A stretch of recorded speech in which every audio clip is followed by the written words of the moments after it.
1984's Last Starfighter was freaking awesome. And there have been several attempts to get a sequel, The Last Starfighters. But is it still possible? What has the director been saying? And what have a couple of sources I've got been saying? Welcome to Tachyon Pulse Podcast.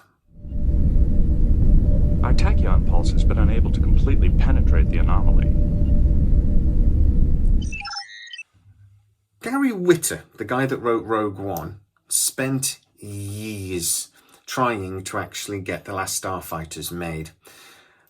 With Jonathan R. Betchwell, the guy that actually helped write the original, he worked on a script for 3, 4, 5 years and really fought for it.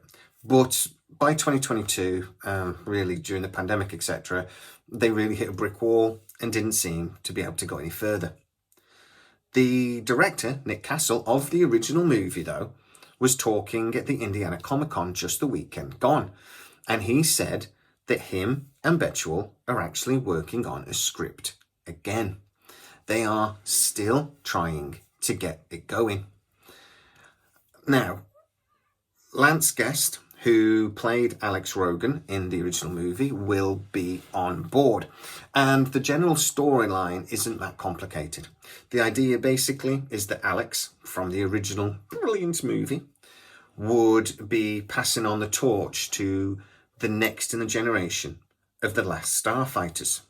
That it would be set within the universe that we saw before, and that the storyline may even be a little bit similar in that Alex would be in charge of finding those starfighters from around the galaxy. Now, I love the original movie and desperately want a sequel for a couple of reasons. For one, for me, the Gunstar was one of the best thought out spaceships in sci-fi. The fact that it had engines going that way, but the engines just as big pointing the other direction, is something you never see in science fiction, but actually would be very, very important for a spaceship, because however much energy you need to go forwards in a vacuum where there is then nothing stopping you from slowing down, you require as much energy to then stop again. Now, sometimes you'll see spaceships, they flip and then they go, and then, they slow down sort of thing and they flip again. But you don't even see that very often. Normally what you see is like the Enterprise turn off its engines and just stop. Actually, for the Enterprise, that's okay though, because it's using a warp drive, but that's another video. So I like that about the Gunstar, that it was actually thought through to a level that we don't really see in science fiction except for maybe The Expanse. So, love the Gunstar.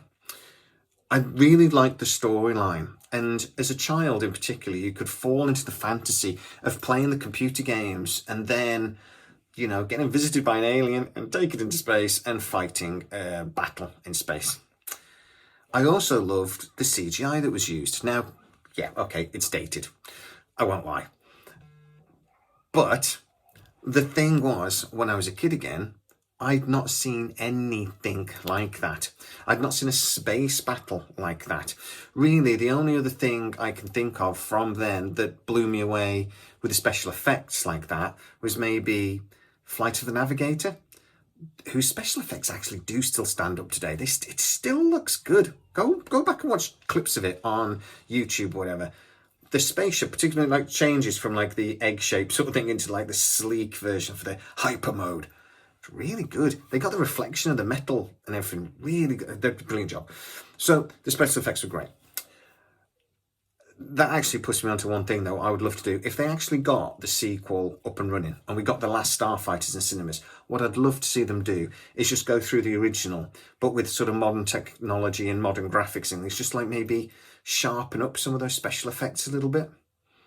That could be cool. But anyway, what are my sources telling me about the likelihood of this? Well, I am being told that a major studio is interested, and that's why Nick Castle is working on the script.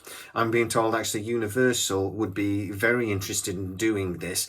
I'm told though that they're not necessarily looking at a cinematic movie. It may be a straight to streaming movie or even a limited series. Universal do own the rights along with Lorimar Pictures that actually produced the original movie. So there is no issue with the IP. Now you guys will know, I don't love prequels, and I don't love remakes particularly, and sequels even can be a little bit dodgy. But I have absolutely no problem with a prequel when it makes sense, when it adds something to the story. I don't love remakes. I don't see why you bother, except in certain situations. Now, certain times movies were done, but you can see that they were limited by a creative decision, for example. And I think the best example that I can give you for that is The Highlander, that is being remade with Henry Cavill. The creative decision on that was the problem, was that there can be only one. So when they made the original and it was popular, they're there going, we can't make another one.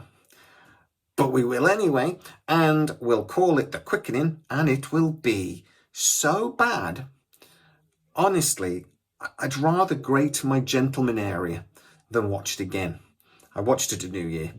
I just thought, is this as bad as I remember? It is. So, yeah, I don't love remakes except certain situations. Does this film deserve a remake? I would put this in a category with things like the Flight of the Navigator, really, in that, no, the original was charming and beautiful in its own way.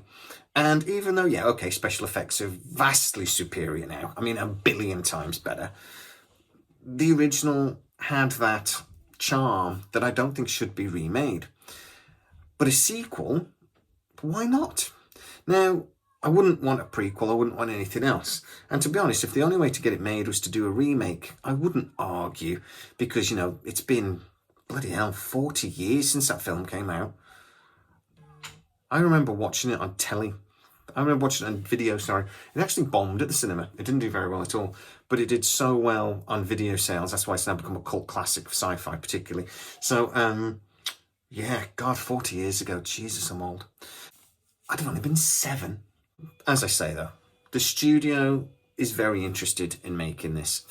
The director is on board and wants to do it. Alex is still available. The actor's still alive. And it looks like we actually could get something really interesting. I'm hoping they are taking Jonathan R. Betchwell's and Gary Whitta's script from a couple of years ago and just sort of polishing it up at the moment and working on that. I hope it's not a complete new rework, because I actually know people that have seen aspects of the original script and thought it was great. So, fingers crossed, Universal pull out the checkbook and want to make something. It wouldn't have to be a massively expensive project, but we're living in a world at the moment where sci-fi really is struggling to get made because of the cost. So let's hope that Universal are willing to book that trend. But guys, get into the comments on what you think. Is The Last Starfighter something you'd want to see again?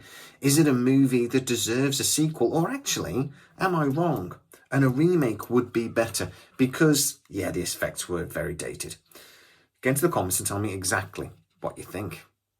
If you are new to the channel, don't forget to like, subscribe, hit that bell notification. It really helps us out and you'll never miss any of our new videos. Also, you can become a member. Hit the join button and you get to see videos up to 24 hours before everybody else on YouTube. You lucky bunnies. As always, please stay safe and I'll see you next time. Our tachyon pulse has been unable to completely penetrate the anomaly.